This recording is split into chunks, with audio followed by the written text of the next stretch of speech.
Hi, my name is Kat, or the Free Librarian, and welcome back to a new reading vlog. Um, it is Friday. Um, so let's start the vlog, I guess. I'll show you what I'm reading. A Curse for True Love by Stephanie Garber, the third and final book in the Once Upon a Broken Heart series. I'm really enjoying this. I'm 40% into it. I'll probably make some progress on this during the week because I love this series and I'm loving this book as well, so that'll definitely happen. I am also reading Stars Above by Marissa Meyer, which is the short story collection that is set in the same world and is about the same characters as the Lunar Chronicles. I have read 3 stories now, so I'll talk about that. Because I'd read 1 story in the previous vlog, and with the second and third one, my feelings actually stayed the same. Like, while it is fun to be back in this world and be back with these characters, and I do have, like, I don't have a bad time with them, it's just I don't know why this book exists. I don't think it has earned its existence. The stories don't really add anything. Like, if this book just wasn't there, I'd be completely fine. So yeah, that is kind of how I feel, because like so far the 3 stories that I've read, so the first one that I talked about in the previous vlog about Scarlett's grandma, and then we have the second one, which is about how Cinder, when she arrived at the Lin family in New Beijing, and then you have the third one, which is about Wolf. Like, all the things that happened there, we already kind of knew about. They're just like little anecdotes almost that illustrate a thing that we already knew. So like, I don't think they add something. I don't feel any different about any of the characters after reading this. So yeah, I will continue to read it because I am enjoying my time with it. I'm not having a bad time because I love these characters. I love this world. I love this story. So I will continue it. But I think you can do without, at least so far. I think maybe the other stories will surprise me. Then I am also reading Whispering Rock by Robyn Carr, which is the third book in the Virgin River series. I'm not that far into it. I'm like halfway through the second chapter. I don't know if I'll make progress in this during the week. We'll see. But like, I'm more hooked in the other books at this point. I mean, it's still very early on. So like, it's normal that I'm not as invested just yet in this book. But yeah, also just the mood for the other one is slightly higher than for this one. But maybe my mood changes throughout the week and it will continue this.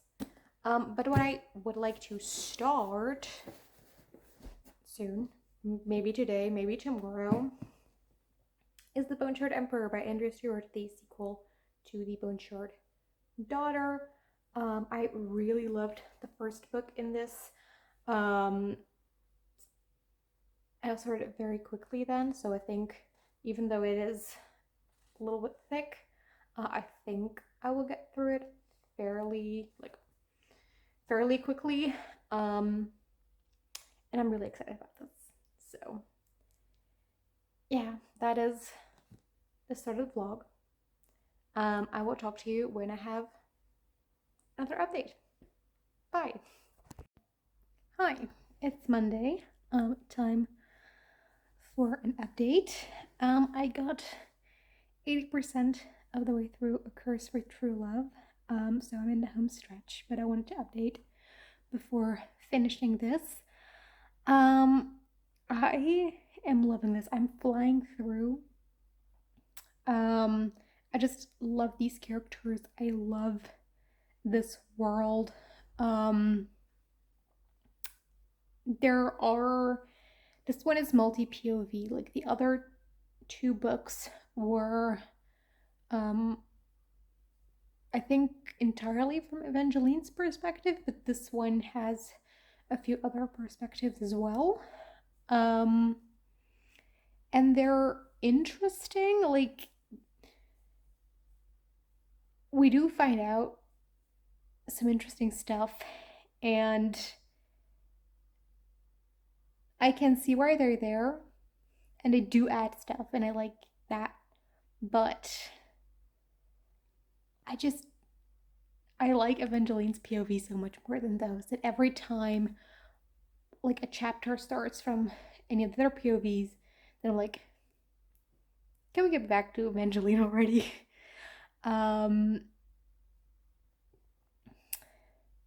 But these chapters are quite short, so it's not too bad, and still like the majority of this book is from Evangeline.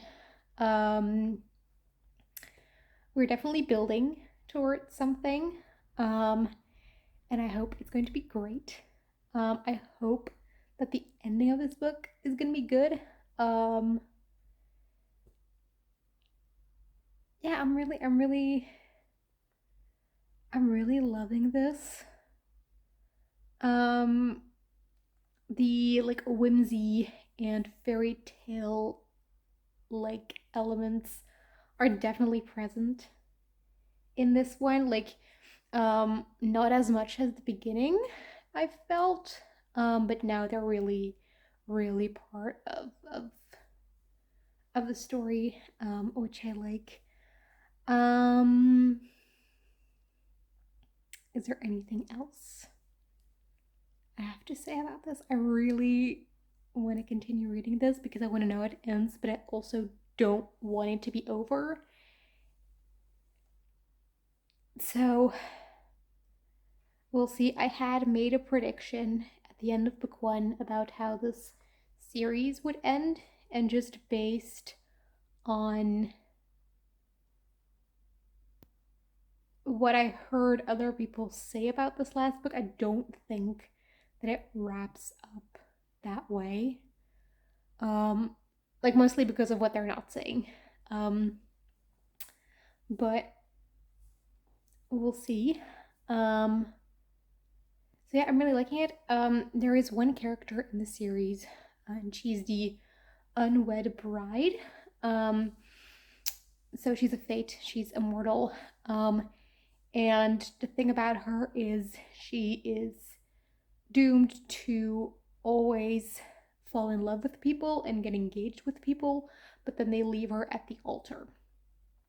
And so there's this really interesting observation that Evangeline makes, like, yeah, but is it really because you're cursed, or is it because you believe that you're cursed and so you self-sabotage? And I mean,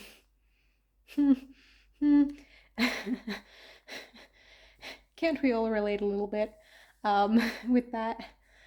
So yeah, I really like that. I'm enjoying this so much. So I hope it stays a landing. Then I also read More Stars Above. I think I talked about the first 3 stories. I've read the 4th one last night, which is about Thorn. And this was actually the first one that I truly felt like it added something.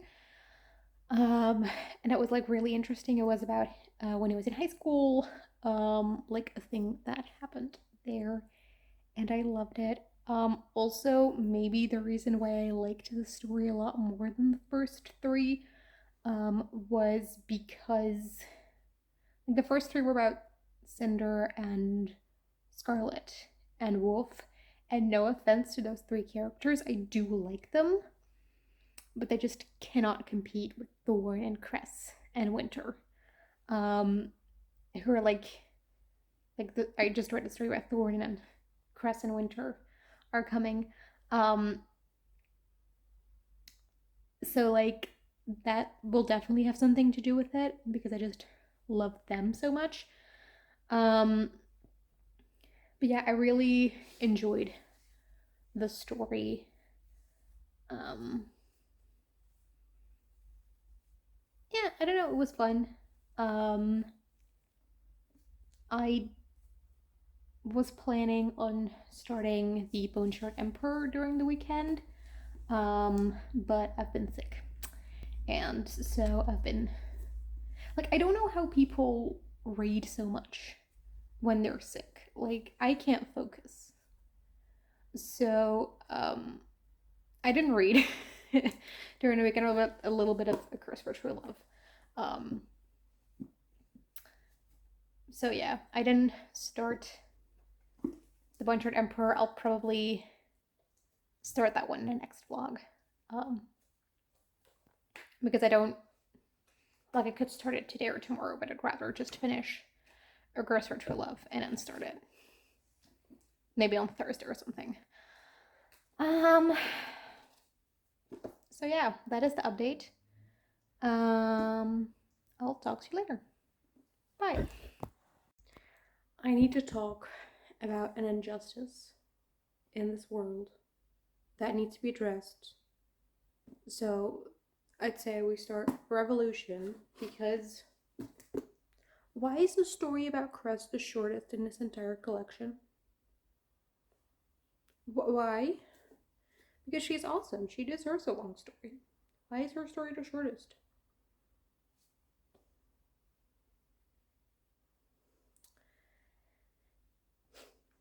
Anyway, I read it, and once again, I liked it because I love Cress, but I don't think it added something. And I don't know, like,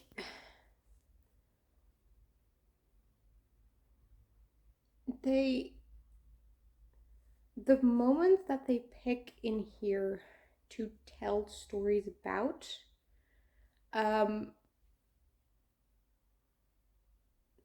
like, were moments that we know happened that maybe we didn't see spell out or we didn't have a full, like, description of how it happened, but we know that they have it. We can vaguely think of what happened there, so we don't really need an extra story about them. Thorn is different there. Like there was a like his story is really in high school, and we didn't know the thing that was described in there. Like it was in character, I think, but it was not like reading something that you already knew. So I think that's why I like his story the most so far, because that one at least sort of added something to his character. Instead of just telling what we already knew. So yeah, I assume that the other stories are also going to be like this. Which, don't get me wrong, I'm being not very positive about this collection already from the beginning. I am enjoying it because I love these characters. If I didn't love this story and these characters so much, I would have DNF'd it by now. But I don't because I like being back with them after this time. But yeah, I'm just, you know, a little disappointed because there were possibilities here to really, like, I didn't expect it to be mind blowing and my favorite book of all time, but I at least expected it to not be as pointless as it feels right now. Um,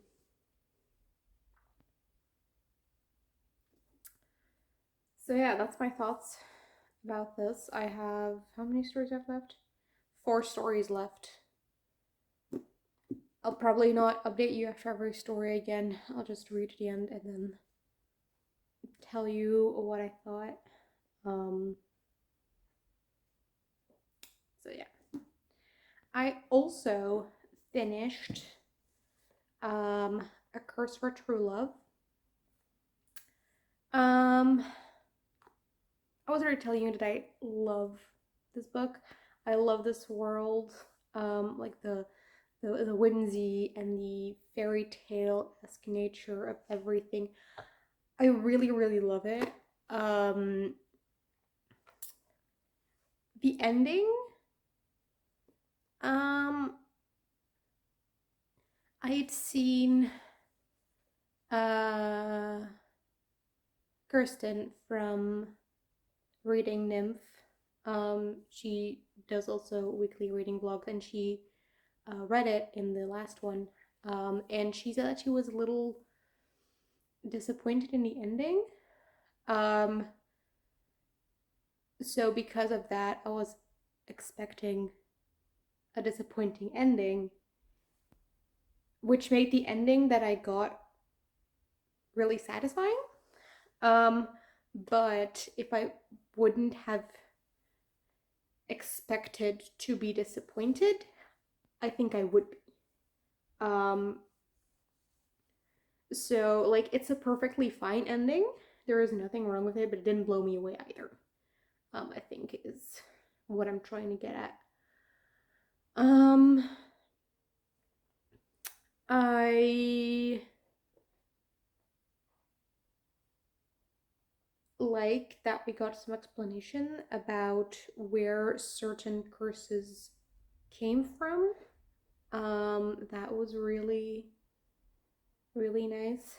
Um, there was a thing about the ending that I had hoped, slash predicted, slash theorized after book one, and it didn't entirely. Like, for a minute, I thought they would go there, but they didn't. Um, which, like, it's fine, but I really wanted that to happen because that would have been such a bold move. Um, and I really wanted Stephanie Garber to go there. Um, so yeah, I don't know, but I really loved it. I really enjoyed it. I think I'm gonna give it 4.5 stars. Like I loved the experience. I got through it so quickly. Um, Also a thing that influenced my uh like thing of the ending a little bit, I think. My e-reader, like you have the percentage at the bottom. But it was only at 95% when the book ended, and like you know that the story doesn't continue to the very last page. Like 5% of like acknowledgements and other stuff in the back is a lot. So I thought that the story was gonna be like going a little bit longer than it ended up being. So my expectation there was a little off as well. Which is not at all the book's fault. It's just like a thing with the formatting of the ebook. Um, or like my expectation based on the formatting of the ebook. It's not like the story itself that was at fault there. So like I know that that has impacted like how I perceived the ending as well. Um, so yeah, I just love this. I love the vibes of this story. That's basically what I'm saying. I really loved it. I loved the plot. I loved the weirdness and the sort of nonsense to it of like, okay, uh, like if you need everything to fully make sense, then I don't know that I would recommend a series to you, but you have to be willing to just go with it, and then it's great. Um, so yeah, I finished a series. I'm really happy because it was great, but also I'm really sad a little because I have nothing in this world left to read. Um, maybe Stephanie Garber revisits this world with a new series. Then I will read it because I love this world. But we'll see. And then I think we've reached the end of this vlog because I actually remembered to end the vlog after 1 week this time instead of making it 2 weeks again. So, yeah. This is the point where I'm supposed to recap what I've read this week, but I don't. Can I do it? Oh, hang on. What did I read? I read Stars Above. I've read 5 stories from the collection. I finished A Curse for True Love.